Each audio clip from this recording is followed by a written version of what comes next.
अब अग्रवाल स्वीट्स देश चला रहा है, जिन्हें पता ही नहीं है सशस्त्र सेना क्या होती है।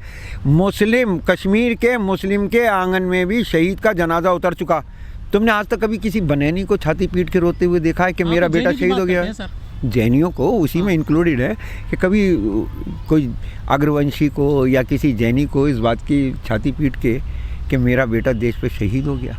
तो सर वो यही लोग अक्सर व्यापार तो कर रहे हैं सर देश के लिए, वो देश को विकास कर रहे हैं। जितना कर्जा इनके ऊपर और जितना पैसा ये लेकर भागे और जितना ये बैंकों का खा चुके हैं, हिंदुस्तान में किसी भी निकम्मी से निकम्मी कौम को जिसका कोई इतिहास ना रहा हो, जिसने सिर्फ गुलामी करी हो, उसको भी सौंप दो, वो इनसे अच्छा चला लेगा। पेड़ गधे हैं, बिना सींग के गधे हैं। इन तमाम जनरल को आप मूर्ख माने, धूर्त माने, पेट का कमज़ोर माने, महत्वाकांक्षी माने।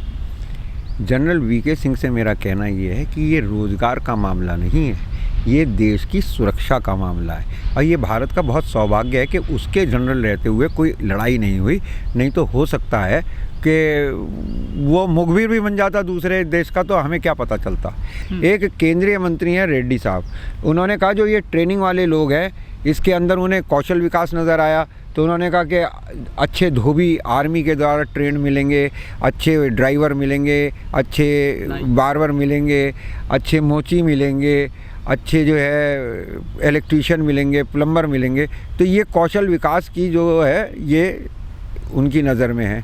लेकिन हकीकत ये है कि इन 75% में से जो बौद्धिक वर्ग के द्वारा चुने जाएंगे वो आरएसएस की शाखाओं में प्रशिक्षण देने जाएंगे। आपने 100 लोग भर्ती करे जी, 25 सेना में रिटेन कर लिए, 75 जो थे वो वापस आपने सोसाइटी में भेज दिए। और वो 75 जो जाएंगे वो कहाँ जाएंगे? आखिर उनके पेट है, वो ट्रेनिंग करके आए हुए हैं। तो सरकार ने कहना शुरू कर दिया कि हम इन्हें पुलिस में प्रायोरिटी देंगे, हम इन्हें पैरामिलिट्री फोर्सेस में देंगे, असम राइफल में देंगे। तो ये बिना कोटे के कैसे हो पाएगा पुलिस में, हमें जानकारी नहीं है। दूसरी बात, उद्योगपतियों ने इस विषय में बोल के बिल्कुल क्लियर कर दिया कि जो हमारा शक था वो कन्फर्म में कन्वर्ट हो रहा है।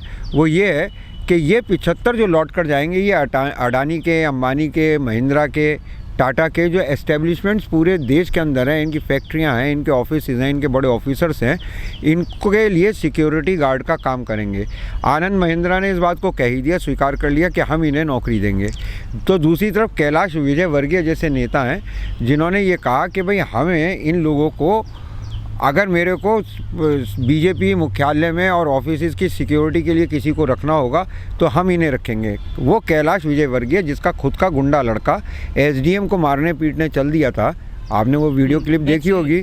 तो वो लोग जो है अब इनको इस तरीके की बातें कर रहे हैं। प्रधानमंत्री पहले भी बोल चुके हैं कि सेना में जो जवान जाता है मरने के लिए जाता है और उसको तनख्वाह मिलती है, और जितना रिस्क एक सैनिक लेता है उससे ज़्यादा रिस्क एक व्यापारी लेता है। तो इन्होंने अपनी मंशा क्लियर कर दी है। भारत की आर्मी ब्रिटिश इंडियन आर्मी है, ब्रिटिशर्स से हमने एडॉप्ट करी है। 250 साल का इनकी परंपराएं हैं। अंग्रेज हमारे बारे में हमसे ज़्यादा जानता था, उसने बनिए को तो धंधे में साथ रखा। जिस वक्त देश गुलाम था तब बिरला अरबपति बन रहा था, अंग्रेज़ों के ही राज में देश लूट रहा था, और मारवाड़ी बनिए कलकत्ता पे राज कर रहे थे, अरबपति और खरबपति बन रहे थे। दूसरी चीज़, अगर अडानी साहब ने 1-2 हज़ार करोड़ रुपए का चेक किसी एक जनरल के सामने ये कह के रख दिया कि आप मेरी प्राइवेट आर्मी डेवलप कीजिए, तो ना जाने कितने तो मेजर जनरल, कितने लेफ्टिनेंट जनरल ये कूद के उनके उसमें आ जाएंगे और ये अग्निवीरों को भर्ती किया जाएगा। तो कौन जनरल चाहेगा कि 2000 करोड़ रुपए का धंधा वो ना कर ले? 2000 करोड़ रुपए अडानी साहब के लिए कोई मायने नहीं रखते हैं। पोर्ट पे थोड़ा सा माल और उतर जाएगा, हीरोइन का, हशीश का, अफीम का। तो वो जो है ये जनरल वो लोग हैं जो कि इनके अंदर धंधा देख रहे हैं। सबसे बड़ी अफसोस की बात यह है कि जब तुमने 250 साल की परंपराओं को बदलने का निर्णय किया तब तुमने कौन सी स्टडी करी? इस नए रिक्रूटमेंट से सेना के मनोबल पे, इसकी एफिशिएंसी के ऊपर, इसके संगठन पे क्या प्रभाव पड़ेगा, तुमने कौन सी स्टडी करी? वो देश को दिखा दो। या ये 4 लेफ्टिनेंट जनरल जिनका ना कोई अतीत है, वर्तमान में ये चमचे हैं और भविष्य में ये कहीं किसी प्राइवेट आर्मी को संभाल रहे होंगे, ये इस देश के मालिक बन गए क्या? और कौन से जनरल की बात कर रहे हो? 2 बार का MP मंत्री भी रहा VK सिंह। वो पहले तो बोला कि मेरे को जानकारी ही नहीं है, और अब वो कितना खुल के समर्थन में। और ये वो आदमी है जो अपने कार्यकाल का एक्सटेंशन कराने के लिए अपनी ही डेट ऑफ बर्थ के लिए सुप्रीम कोर्ट हाई कोर्ट में धक्के खा रहा था। तो आजकल ऐसे बड़ी बड़ी पोस्ट पे बहुत छोटी छोटी जहनीत के लोग पहुंच गए हैं। और वैसे मेरे को कहना तो नहीं चाहिए, लेकिन मेरे एक मित्र ने बहुत अच्छी बात कही, मुझे पसंद आई। उसने कहा देखो समर्थन में कौन उतर के आया है? General VK Singh, Rajyavardhan Singh Rathore, Anurag Thakur. उसने कहा हम तो ये सोचते थे कि हमें कभी जय सिंह के दर्शन करने का मौका मिलेगा या नहीं मिलेगा। ये वर्तमान समय के जय सिंह हैं। राजपूती DNA बोल रहा है।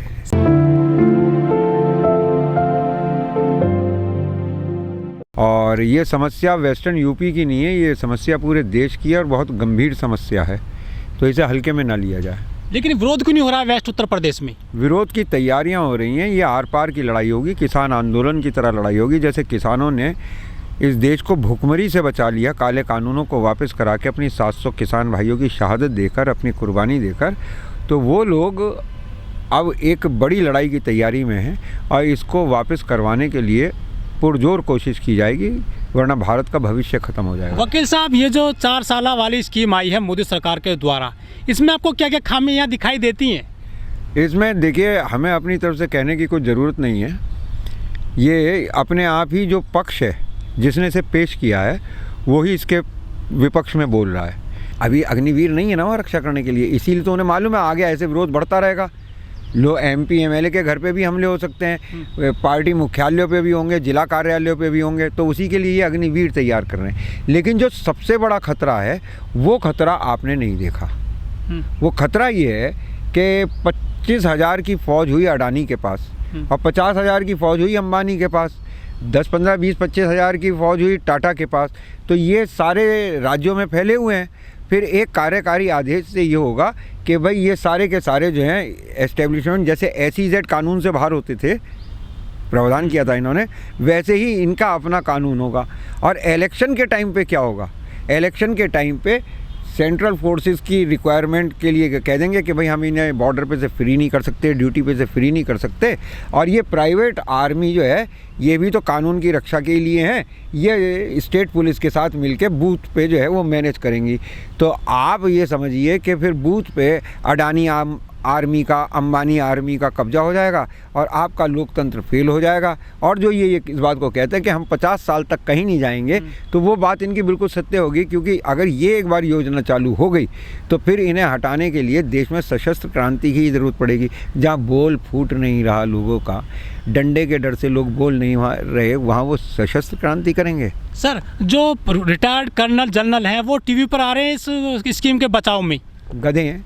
आज जब पूरी दुनिया में इस तरीके की उखाड़ पछाड़ मर रही है और सशस्त्र कॉन्फ्लिक्ट बढ़ती जा रही है दुनिया भर में, उस टाइम पर चाइना और पाकिस्तान जब हमारे बॉर्डर पे बिल्कुल तैयार बैठे हैं, उस टाइम पे आपने रिक्रूटमेंट की पॉलिसी ऐसी करके और देश के अंदर जो आग लगवाई है, तो निस्संदेह आप ये मान कर चलिए कि देश के ऊपर इस वक्त राष्ट्रघाती ताकतें शासन कर रही हैं। सर, वो गुजराती परिवर्तन सेना में करना चाह रहे हैं, जिस गुजरात का रिप्रेजेंटेशन ऑलमोस्ट 0 है। वो बनिए करना चाह रहे हैं जिनके घर में शहादत की कोई परंपरा ही नहीं रही है। वो अधिकारी कह रहे हैं जिन्हें कल को रिटायरमेंट के बाद अच्छी नौकरियों का, इन प्राइवेट आर्मीज़ में अच्छी नौकरियों का लालच है। वरना आप एक सीधी सी बात का सवाल दे दें, आपके लिए होंगे ये जनरल बहुत बड़े होंगे, छोटा सा लिमिटेड काम होता है देश की रक्षा के लिए, डेडिकेशन, डिवोशन। लेकिन ये जो बौद्धिकता है, जो कॉन्स्टिट्यूशन के अंतर्गत ये जो व्यवस्था बनी हुई है, सेना से बहुत बड़ी है। हाई कोर्ट, सुप्रीम कोर्ट छोड़ दिए, जिला कचहरी छोड़ दिए, अगर तहसील के वकील के भी हाथ लग जाए तो इन जनरल का 4 सवालों में नंगा कर देगा। आपने कोई स्टडी की थी क्या? जनरल VK सिंह तो कह रहा मुझसे तो पूछा ही नहीं था। तो जब उससे पूछा नहीं, और जो वो जनरल भी रहा, इनका मंत्री भी रहा, इनका MP भी रहा, जब उससे नहीं पूछा तो किससे पूछा था? वो स्टडी कहाँ है? तो बगैर स्टडी करना है ये। बिल्कुल। 250 साल में बैटल ऑफ सारागीडी देखी है? वो 4 साल वाले सिपाहियों ने नहीं करी है। अपनी रेजिमेंट के लिए मरता है आदमी, अपने नारे के लिए मरता है आदमी। भारत की फ़ौज का दर्जा ये रहा कि भारत चाहे गुलाम था, लेकिन यूरोप में हिटलर के हमले को झेलने के लिए ब्रिटिशर्स ने कितने जाट और कितने सिखों को वहाँ ले जाके, आप देखिए वहाँ कितने शहरों में, इजराइल में ही जाके देख लिए, वहाँ पे कितनी जगहों पे इनके जो है उन्होंने यादगार में चिन्ह बना रखे हैं, कितनी जगह पे सड़कों के नाम रख रखे हैं, क्योंकि इन्होंने वहाँ जाके शहादत दी है। अंग्रेज़ को हमारी पहचान थी, उसने ICS बनाया कायस्थ को, व्यापार करा बनिए के साथ और तलवार बंदूक थमाई इन जाट गुजर राजपूतों को, क्योंकि वो हमें जानता था।